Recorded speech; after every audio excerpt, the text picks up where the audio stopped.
સુરત જિલ્લા પોલીસ નાર્કોટિક્સની બદીને નેસ્તા નાબૂદ કરવા મેદાને છે ત્યાં સુરત ગ્રામ્ય સ્પેશિયલ ઓપરેશન ગ્રુપની ટીમે ગાંજાના સાથે એકને ઝડપી પાડ્યો છે।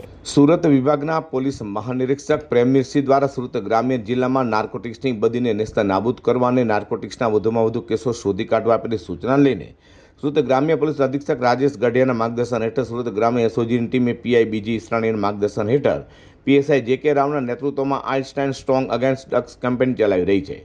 ત્યારે એએસઆઈ કિરણસિંહ લક્ષ્મણસિંહ અને અનામ પોલીસ કોન્સ્ટેબલ પરશુરામ દિલીપભાઈને મળેલી બાતમીના આધારે કામરેજ ગામની સીમમાં આવેલા Sahajanand green city building number A4ના ફ્લેટ નંબર 502માંથી ગાંજાના જથ્થા સાથે મૂળ ભાવનગરના તળાજાના રાજપરા ગામના સંજય હરજી ધામેલિયાને ઝડપી પાડ્યો હતો। તેની પાસેથી ગાંજાનો જથ્થો, મોબાઈલ ફોન, રોકડા સહિત પોલીસે 41,000થી વધુની મત્તા કબજે કરી હતો। આરોપીની પૂછપરછ કરતા તેને કબૂલાત કરી હતી કે તેને 3 મહિનાથી છૂટકમાં ગાંજાનો વેપાર કરતો હતો અને આલોક નામના ખેડ બ્રહ્માના આરોપી પાસેથી તે જથ્થો લાવ્યોની કબૂલાત કરી હતી। હાલ તો સુરત ગ્રામ એસઓજી આરોપી વિરુદ્ધ કાયદેસરની કાર્યવાહી ધરી છે।